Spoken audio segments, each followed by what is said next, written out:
fue ningún pilón discrecional, es el tiempo que le quedaba y me parecía, habiendo leído su ponencia, que ese último apartado era muy importante para redondear su idea y entonces le informé que tenía esos 3 minutos adicionales. Tratando de cumplir con la labor que se me ha asignado, no voy a hacer comentarios a las ponencias en sí, sino a contribuir a subrayar algunos aspectos comunes y algunas diferencias relevantes que me parecen importantes hasta donde, como he comprendido las ponencias y sobre todo los posibles vínculos que he detectado entre ellas respecto de la convocatoria para la mesa. Me voy a permitir leer un párrafo pequeño de la ponencia de Armando Bartra porque me parece que señala un punto que puede ser de convergencia y después me referiré a aspectos donde a partir de esa convergencia el análisis y sobre todo la propuesta de estrategia política son diferentes. Dice Armando Bartra, la gran crisis global que estamos viviendo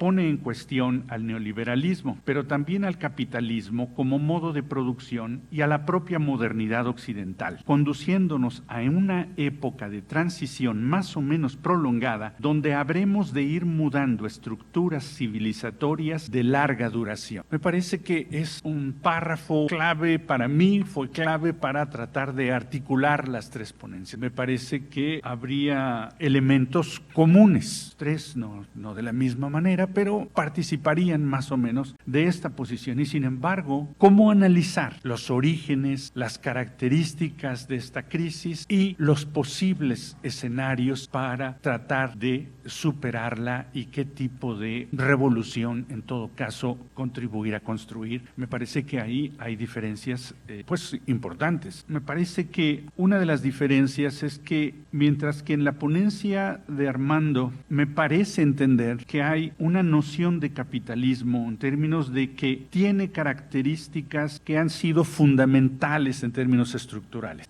que son propias del capitalismo, esté donde esté, se presente donde se presente. Tendrá muchas variantes, muchas maneras particulares de ejercer la explotación, pero tiene algunas características estructurales que son fundamentales y que han sido las mismas. Me parece que ahí hay una diferencia respecto de las otras posiciones. Me queda más clara la diferencia respecto de la ponencia de Alberto, en el sentido de que Alberto critica explícitamente la idea de una noción de capital como, también lo hace Magda, como algo estrictamente económico y que no es constituido socialmente. Tal vez sea un poco injusto esta dicotomía que estoy estableciendo porque también queda claro en la ponencia de Armando que el capital pues no son cosas, no son objetos, sino es una relación social y es una relación social construida históricamente, una relación social de explotación entre otros aspectos. Pero en las otras 2 ponencias, y aquí se mezcla y aquí interviene otra diferencia, en las otras 2 ponencias no se recurre al análisis de clase para caracterizar al capitalismo, sus variantes, la manera en que distintos grupos se lo pueden apropiar y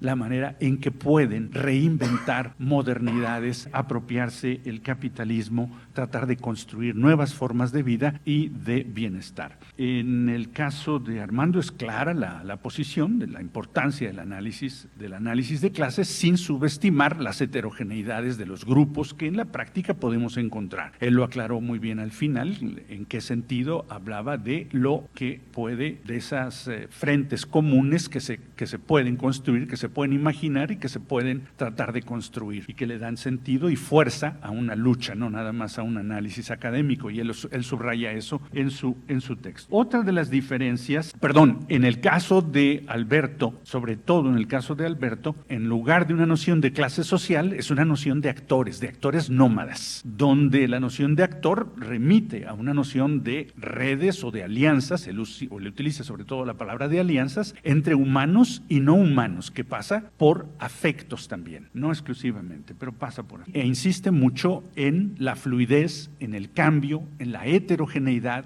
en la dispersión, en lo emergente. Por eso la palabra de nómada y sobre todo en plural podría caber bien, nómadas. Entonces ahí hay otra diferencia. Otra de las diferencias es en las implicaciones que esto tiene para nosotros como investigadores y nuestra concepción de la existencia de diferencias claves entre lo objetivo y lo subjetivo. Mientras que para Alberto y en cierta medida, según lo creo haber entendido, para Magda, esa diferencia habría que cuestionarla a través de la inserción de lo que, la ponencia de Magda, algunos reducen al capital como a dinero, pues habría que reinsertarlo en un mundo social mucho más complejo y culturalmente también rico. Entonces, la diferencia entre lo objetivo y lo subjetivo no es tan clara, es algo que se construye y sobre todo se construye en términos de influencias recíprocas. Me parece que ahí habría otra diferencia porque creo entender que en la ponencia de Armando como que hay una ponencia sobre mayor claridad, no sé hasta qué punto él la sostendría porque no es algo explícito en su documento, sobre la diferencia entre lo objetivo y lo objetivo. Otra diferencia que me parece absolutamente clave, esa salta a la vista, es la importancia que Armando le da a los procesos históricos frente a la importancia de los eventos etnografiables, etnografiados y etnografiables a los que se refiere explícitamente Alberto y en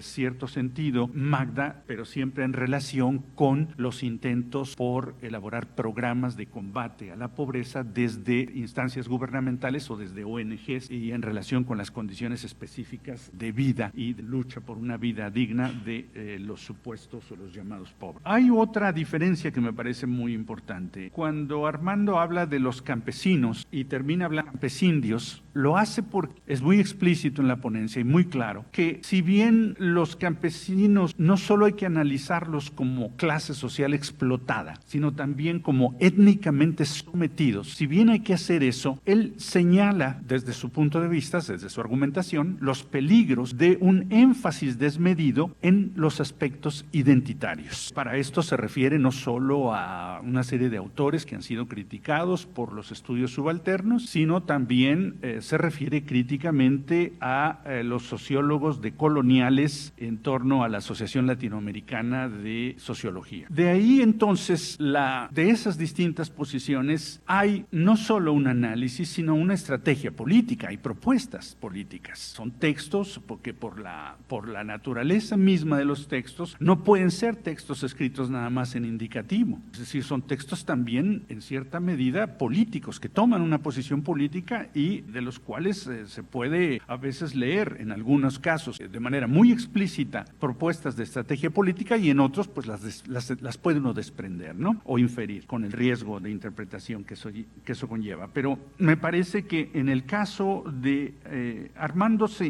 a partir de esa crítica al énfasis desmedido que ha habido en ciertos cuerpos de literatura, a el análisis identitario, sobre todo poniendo énfasis en la pluralidad de las identidades, más y olvidándose o subestimando un poco el aspecto del análisis de clase, la explotación de clase, habla de que es el proyecto político poscolonial, apoyándose en Hart y Negri, consiste en afirmar la multiplicidad de las diferencias para así poder subvertir el poder de las estructuras binarias dominantes. Lo cité de su página 11 y dice, se trata de un exceso para él. Y dice, posiblemente ese exceso ha sido útil para releer la historia, aspecto que es uno de los tres que menciona Alberto al principio de su ponencia. Menciona tres aspectos que son importantes de analizar. Uno es la historia, otro es el capitalismo y el otro es esta propuesta que él hace sobre la materialidad, sobre los actores nómadas, que firma son complementarios, complementan la otra reflexión. Para Armando es este énfasis en la pluralidad, en las diferencias, lo que deja entonces es la posibilidad nada más de la constitución de actores en forma de redes y dice, su argumento es que eso debilita las posibilidades de una lucha, no nada más de una comprensión de las estructuras del capitalismo, sino de la lucha contra el sistema. Y la posición, cuando menos en la ponencia de Alberto, es exactamente la contraria, es decir, que son las redes, ahí está la clave. Entonces, bueno, pues creo que más ya sería exceso. Algo que es bastante complejo. Bueno, qué somos, dónde vamos y qué es repensar o pensar desde el sur. Por ejemplo, voy a tratar de ser justamente simpatético, pero al mismo tiempo claro. Me preocupa, por ejemplo, el problema justamente de una visión histórica postcolonialista. Yo me reía el otro día, por ejemplo, no sé si el postcolonialismo, por ejemplo, irá a reinterpretar a Cristóbal Colón, porque, por ejemplo, para mí Cristóbal Colón es la primera persona que le enseña a Europa que existen otros mundos. Lo espero, por ejemplo, yo creo que ese va a ser, qué sé yo, un artículo excelente en términos justamente de quizás de ver la otra cara de Cristóbal Colón, y no tan solo justamente en un momento dado ver la ontología de que el conflicto entre españoles e indios era que los indios trataban de ver cuál era el cuerpo justamente de los españoles y los españoles trataban de descubrir justamente si el espíritu, si los indios tenían espíritu. Importante como son, en su sentido, estos debates justamente de entendimiento a través de la historia, me preocupa que esta reincorporación justamente de lo que es lo histórico se me hace un poco limitado, en términos que yo creo que una descolonización real es, por ejemplo, plantear que somos nómadas y que no hay un solo origen. No tenemos en un momento dado una genealogía y en un momento dado lo que tenemos son diferentes líneas que no se pueden en un momento dado concretizar en un aparato justamente racional de efectos, de una línea de efectos y consecuencias. Entonces, en ese sentido yo plantearía justamente que todavía tenemos un trabajo de descolonización del sur, de descolonización de los colonizadores. Me interesa, por ejemplo, plantear que justamente la metonarrativa justamente en un momento dado que me parece correcta, es decir, no creo justamente en un momento dado que lo que nos plantea justamente Armando es equivocado, por el contrario, yo creo que es una versión importantísima en la cual en un momento dado se me plantea nuevamente el objetivo, pero no me dice nada en términos justamente a mí de ese indio que en un momento dado, que no sea Gandhi, por favor, que en un momento dado sufre la explotación, tiene que reproducirse, hace el amor y en un momento determinado incluso se declara, por ejemplo, hindú versus los pakistaníes. ¿Cuál es el efecto, cuál es la emoción en un momento dado que me entrega esa versión histórica en un momento dado de que todos los indios en cierto sentido son colonizados y nos olvidamos quizás de la otra parte, por ejemplo, de la realidad, que también es importante en términos de construir, qué sé yo, esta materialidad sobre la cual existen los Estados-nación? Frank Fanon es uno, por ejemplo, de mis autores favoritos. Sin embargo, otro negro que crea justamente la idea del desarrollo americano es Arthur Lewis. Entonces, no todos los negros son iguales, pero el color negro en un momento dado tiene importancias fundamentales en términos justamente de una modernización que principalmente copia el modelo norteamericano, y el otro tiene en cierto sentido, no sé, porque creo que Frank Fanon también escribió en francés. Pero en todo caso, justamente yo creo que no hay una negación justamente de esos gritos por la liberación. Lo interesante en un momento dado quizás es especificar justamente que lo étnico, color de la raza, y en eso acuerdo con Armando, no debe ser visto justamente como un elemento de inferioridad. En ese sentido yo creo que es correcto, es decir, no puedo diferir. Sin embargo, lo encuentro demasiado general. Me falta justamente lo específico. Sería interesante ver, por ejemplo, cuáles son los elementos de acuerdo y de desacuerdo entre Arthur Lewis, por ejemplo, y Franz Fanon, a pesar que uno es europeo y el otro justamente es americano. En ese sentido yo plantearía justamente, y vuelvo a plantear, que mi agenda es relativamente sencilla. Me interesa justamente incorporar dentro del análisis de lo social vuelve como un elemento intersubjetivo. No solamente vuelve como un elemento objetivo. Hay algo que falta quizás justamente a la gente, por ejemplo, que intenta generar justamente a Camboya. Camboya, por ejemplo, es una masacre con muy buenas intenciones. Pero si yo diría justamente que en un momento dado Stalin hubiera tenido corazón, quizás justamente tendríamos la posibilidad justamente del socialismo. El corazón también se me hace triza justamente cuando veo en un momento dado cantidades de familias que se unifican justamente cuando cae el muro de Berlín. La narrativa o la historia de las emociones, por ejemplo, es algo justamente que la posición postcolonialista quizás debiera absorber, tomar justamente en una forma quizás más seria. ¿Y para qué? Pues yo creo justamente el elemento justamente que descentra las relaciones sociales solamente como formas de modo de producción es justamente que hay relaciones sociales que quizás no son solamente justamente una expresión de formas justamente de producción. No quiero decir que las formas de producción no son importantes, no quiero decir eso. Pero en un momento dado, relaciones sociales, en ese sentido, es la intensidad justamente de la conexión, la vuelta, por ejemplo, lo que diría Gieden justamente a lo íntimo. En un momento dado, como el Estado-nación latinoamericano, en un momento dado deja de ser íntimo y en un momento dado justifica, por ejemplo, la explotación. En ese sentido, yo creo que no estamos de desacuerdo justamente con Armando. Sin embargo, justamente, lo crítico desde el sur debe criticar al sur, tal cual como criticamos justamente al norte. Yo planteo que, por ejemplo, muchos de los de la posición postcolonialista no es sino que una posición nacionalista justamente ultra, que en un momento dado hoy día nos queda corto. Yo creo que también estamos de acuerdo, ¿no? En ese sentido, yo creo justamente que las relaciones sociales hoy día hay que replantearlas, como hay que replantear en un momento dado la explotación del trabajo. La explotación del trabajo hoy día no es solamente explotación, sino que también la explotación de la creatividad, por ejemplo, de gente que en un momento dado mantiene México, mantiene Perú, mantiene Chile. En ese sentido, yo creo que estoy totalmente de acuerdo con Armando, hay que volver justamente a un proyecto de reestudiar las relaciones sociales. Quizás estas nuevas relaciones sociales se nos hace más complejo y vamos a tener que ampliar el concepto de clase social, no eliminarlo. Quizás justamente hay que justamente pensarlo y vamos a tener nuevas formas justamente del conflicto social a través de las clases sociales. Quizás esta es una nueva visión justamente de que lo que pensábamos por conflicto social, justamente hay que repensarlo. Y el último elemento para mí, justamente con la intersubjetividad, las relaciones sociales, es justamente cómo estos dos elementos crean un nuevo mundo, mundos, o pluriversidad de mundos, o medios ambientes, sobre los cuales en un momento dado tenemos ejemplos justamente referenciales. ¿Sí? No queremos llegar a una isla de Pascua en los cuales justamente se comen entre ellos y eventualmente, te digo, se termina, como ya me decían, que había algunos casos, por ejemplo, en el Istmo, por ejemplo, en México, donde no, la posibilidad de lo social es imposible porque han terminado, qué sé yo, con todos los recursos. Entonces, en ese sentido yo diría justamente que no sé justamente si tenemos una gran diferencia con Armando, quizás justamente hay un proceso de actualización en el cual justamente quizás tendríamos que sincronizarnos. Yo creo que lo interesante, yo creo que esta historia, un elemento de genes, una historia nómada, en la cual justamente nos abocamos a nuestra realidad, en los cuales los mexicanos van a Estados Unidos, aprenden elementos de democracia para volver, por ejemplo, al sur y exigir justamente sus derechos como ciudadanos. Es algo más allá justamente de la migración solamente económica que nos plantean justamente los estados nacionales, los cerros de frontera. En cierto sentido, lo que yo estoy de acuerdo con Armando es que hoy día toda la visión justamente de una emancipación, y lo siento Armando, en ese sentido soy quizás pesimista, yo creo justamente que nos plantea no la imposibilidad de un mundo diferente, pero nos plantea la bancarrota justamente del humanismo occidental. No hay humanismo occidental. Y en ese sentido yo no quiero ser pesimista, pero creo que una visión que no es kantiana, una visión justamente que va más allá de lo humano, nos va a generar justamente una diversidad de sectores que en un momento dado no son ni sujetos ni objetos, pero son en cierto sentido un elemento dinámico de transformación del mundo. Ahora, algunos de ellos son buenos, algunos de ellos son malos. Tenemos los narcotráficos, tenemos justamente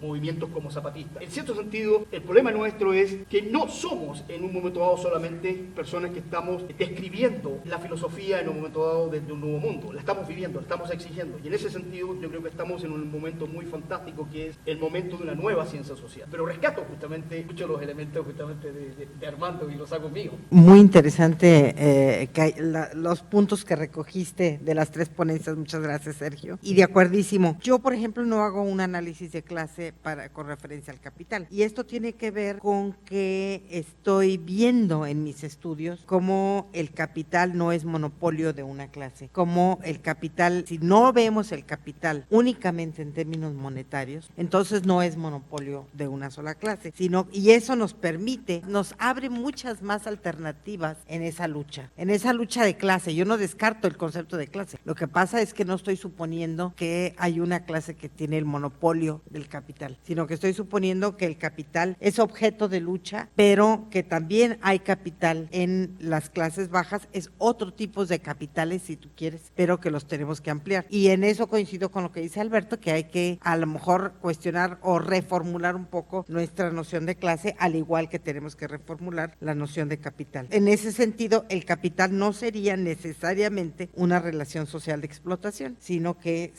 podemos equivaler más a la generación de riqueza, tal vez, ¿no? De distintas maneras. En términos de el peligro de enfatizar demasiado los procesos identitarios y si eso debilita las posibilidades de lucha, y entonces en ese sentido sí considero que no es el caso. Creo que no necesariamente las luchas actuales han sido una cuestión de lucha de clases, y podemos ver los movimientos sociales actuales, por ejemplo, el Occupy Wall Street, que es uno de los movimientos punta, no es necesariamente de clase, aunque está en contra de un tipo de monopolización del capital, y ellos serían los primeros que quieren analizar las cuestiones de capital y financieras de una manera distinta. Entonces yo sí creo que necesitamos reformular algunas de las maneras en lo que estamos viendo. El objetivo y subjetivo, y sí definitivamente coincido contigo, Sergio, yo estoy proponiendo que lo subjetivo entre en el análisis de capital, porque entra en la práctica, o sea, nosotros estamos viendo a Bill Gates como uno de los grandes millonarios, no solamente por la cantidad de dinero que maneja, sino por el tipo de recursos que maneja. Carlos Slim también, o sea, no es nada más el dinero, sino son el tipo de recursos, y entran ahí cuestiones de percepción, cuestiones subjetivas también. Se habrán dado cuenta de que Sergio nos echó a pelear. No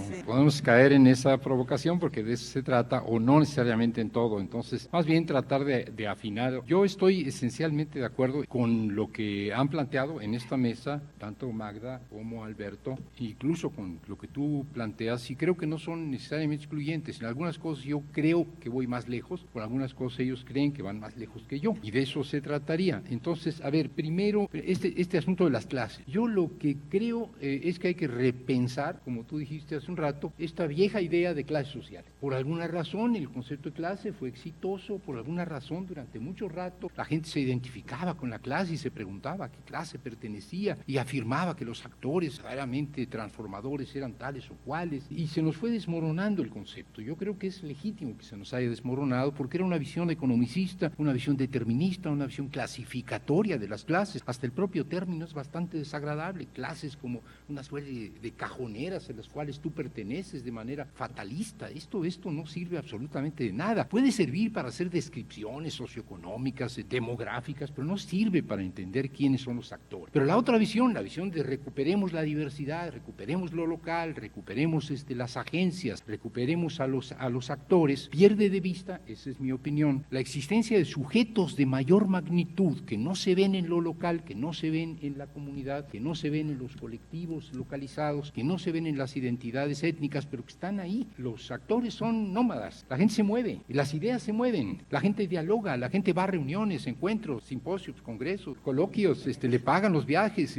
dialoga, platica, y las ideas se mueven, y las experiencias se mueven, y los sentimientos se mueven. En eso estoy completamente de acuerdo, y uno comparte sentimientos. Nosotros estábamos comentando hace un rato con compañeros de Guatemala, en alguna época al señor presidente Fox se le ocurrió que había que construir una nueva realidad mesoamericana, y fue el Plan Puebla-Panamá. El Plan Puebla-Panamá que nos agredió como amenaza, porque en realidad lo que estaba sucediendo siguió sucediendo antes y después, y el Plan Puebla-Panamá no fue nada. Nos hizo reunirnos, porque nos iban a fregar, porque nos iban a echar encima un proyecto imperial, subimperial, que era terrible. Y empezó a haber más reuniones de las que había entre guatemaltecos, nicaragüenses, costarricenses, mexicanos, del sureste sobre todo. Y empezó a haber convergencia y diálogo y intercambio. Y se construyó un sujeto, se llamaba Movimiento Indígena y Campesino Mesoamericano. Y había diferencias, claro. Al rato los guatemaltecos te decían, claro que ustedes nos chingaron la mitad del territorio. Y esto es histórico y eso no se olvida. Y en esas diferencias se construía porque la gente se movía, que la gente de Centroamérica cruzaba México y sufría en México el dolor de tratar de llegar a Estados Unidos. Entonces esto va constituyendo sujetos, pero se construyen sujetos, diría yo, globales y de larga duración. Y a esto le llamo yo clases, llámenle como quieran, que tienen una base económica, pero no una base económica homogénea. Esas dos clases canónicas, clases paquete, ¿no? Burguesía y proletariado. Eres dueño de medios de producción, eres burgués. No eres dueño de medios de producción y vendes tu fuerza de trabajo, eres proletario. Y eres campesino, no, pues yo soy campesino, pero soy jornalero. Yo soy campesino, pero trabajo en el resinado. Yo soy campesino porque vivo en una comunidad campesina, pero manejo la tienda del pueblo. Yo soy campesino y manejo el café internet. Yo soy campesino porque soy campesino, aunque esté viviendo en Estados Unidos, porque tengo una identidad campesina. O sea, la condición campesina es estructuralmente, terriblemente heterogénea. Sin embargo, los campesinos se identifican unos a otros. Y bueno, la diversidad étnica es todavía más mayor. Entonces yo hablaría de clases en ese sentido, de sujetos globales, de sujetos colectivos globales de larga duración. Si negamos esos sujetos colectivos globales de larga duración, si no consideramos la posibilidad de que existan, de que se construyan y deconstruyan, y de que se construyan por un rato y luego digan, bueno, ya no, ya para cada quien para su casa, lo que queríamos ya lo logramos o ya no lo logramos. Si no hacemos esto vamos a perder las batallas y esta es mi angustia. Voy al ejemplo que yo quería traer a colación, que es el caso de Bolivia. El reconocimiento de la pluralidad. Si hay un país hoy en América Latina, país, una región que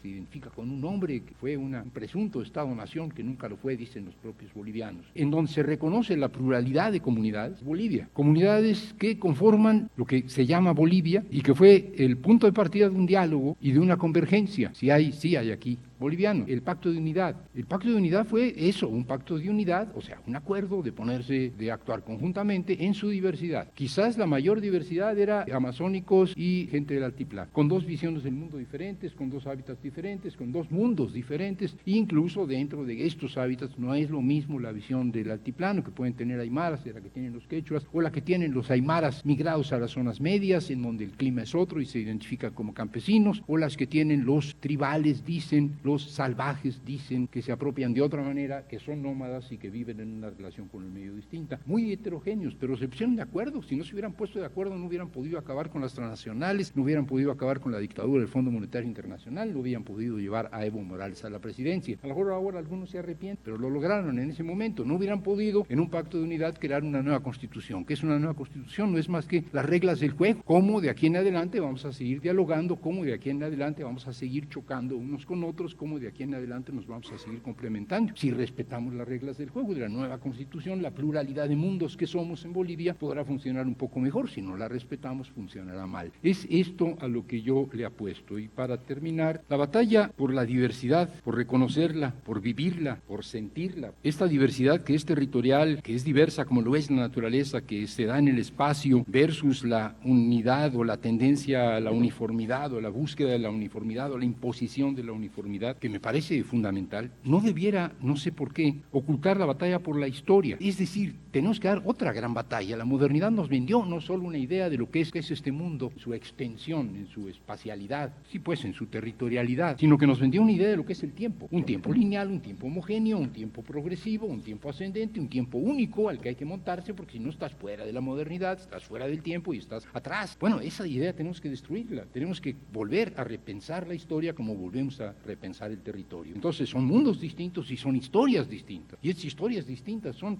y territorios que son distintos porque son territorios construidos históricamente, porque ese cerro del que yo hablaba, por un lado se llama Cerro de las Flores y por el otro lado se llama Cerro de los Chayotes, esos nombres se los pusieron a lo largo de la historia y el conflicto que los divide fue histórico. Entonces necesitamos pensar que no hay una historia, la historia con mayúscula, que no hay un universo con mayúscula, que hay muchos mundos, que hay muchas historias, pero que sin embargo estas muchas historias se tocan, se empalman, se sobreponen y que en un momento dado, de pronto, un grupo de historias y de mundos deciden hacer historia juntos y hacen un pacto de unidad y hacen una nueva constitución y luego se van cada quien para su territorio, cada quien recala sobre su propia historia y a los 10 años o 8 años o 7 años, no sé, en Bolivia ya están peleados otra vez, porque los aymaras quieren extenderse sobre el territorio amazónico porque se sienten campesinos y son colonizadores, aunque ahora se llaman interculturales, y son colonizadores y los otros se sienten colonizados. Esa es la versión que yo quisiera dar. Entonces, no, de verdad que no tengo ningún inconveniente esencial. En cuanto a la crítica del concepto de la forma en la que manejamos la llamada economía con los conceptos del capitalismo, me parece fundamental y creo que te quedaste corta en algo que es sustantivo, que es la invisibilización, en términos del discurso económico, de las labores, no solo de las mujeres,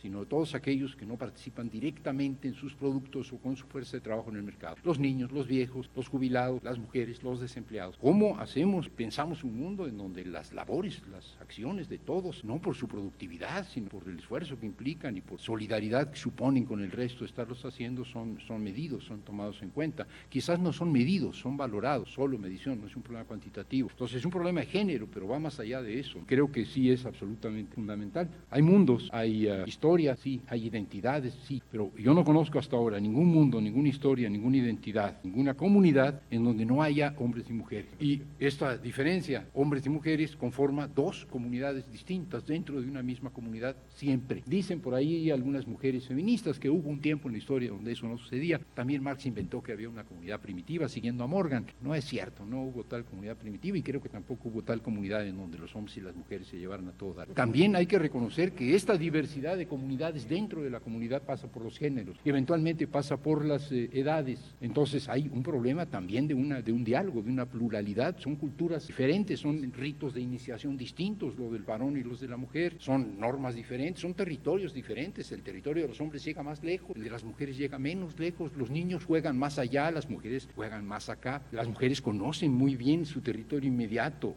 los hombres conocen un territorio mayor. Bueno, esta diversidad hay que reconocerla, son mundos también, mundos dentro de un mismo mundo. Me han informado que estamos un poco retrasados, vamos a tener que suprimir el intercambio con el público, lo cual es muy penoso. Vamos a tener nada más un comentario muy breve, pero por favor muy breve, Alberto. Solamente para plantear, por ejemplo, que el caso justamente que Armando coloca acerca del proceso en Bolivia, para mí es todo lo que dice, pero lo interesante de Bolivia es la alianza en que Evo Morales justamente y ellos hacen con la hoja de coca. Si no hubiera sido por la hoja de coca, no hay un discurso alternativo, no hay un discurso que se opone, por ejemplo, al neoliberalismo. Y en ese sentido, la relación entre humanos y no humanos, por ejemplo, en Bolivia es un elemento central. Entonces, lo interesante justamente es discutir cómo se construyen estos sujetos y quizás en forma diferente en Vietnam, en Bolivia, justamente en Perú o incluso en México. El otro elemento para mí que es importante es la experiencia, porque ya planteé que era una experiencia justamente que hay que llevar a un nivel de cosmopolítica. Quiero hacer dos elementos y después los podemos discutir si ustedes quieren, pero por ejemplo para mí, en mi experiencia es que el capital es parásito. Para mí justamente no me interesa el capital porque el capital en cierto sentido es parásito y quizás ahí después tenemos que discutir Magda. El elemento de la naturaleza del capital es parásito, por lo tanto tanto, yo te deseo suerte, pero para mí justamente por ahí no va la cosa. Y aquí donde lo voy a escandalizar en forma terrible. Yo creo justamente que mi posición política en este momento es que los neoliberales no son suficientemente liberales. Yo soy total y absolutamente liberal en términos de plantear justamente que necesitamos más liberalismo, no el liberalismo del mercado, no el liberalismo de la multinacional, no el liberalismo en cierto sentido de los partidos políticos, precisamos un liberalismo justamente que abra la posibilidad justamente a que los individuos desarrollen la solidaridad, organicen formas, por ejemplo, de mercados diferentes, organicen en un momento dado nuevas formas de existencia. Y en ese sentido yo creo que el neoliberalismo se nos queda corto y el mercado se nos queda corto. Entonces, uno de los elementos centrales es que tenemos que ser más liberales de lo que hemos sido en cierto sentido en términos justamente de comenzar a imaginar mundos diferentes. Y esto es una provocación.